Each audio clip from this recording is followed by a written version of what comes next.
জ্ঞানব্রত অনুসরণ,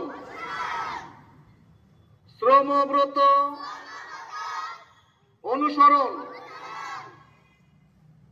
সত্যব্রত অনুসরণ, ঐক্যব্রত অনুসরণ,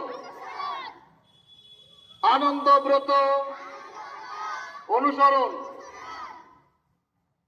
জ্ঞানব্রত, শ্রমব্রত,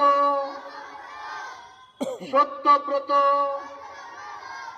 ঐক্যব্রত, আনন্দব্রত অনুসরণ। এবার একসাথে গ্যাস শস্য হইয়া, গ্যাস শস্য হইয়া, গ্যাস শস্য হইয়া।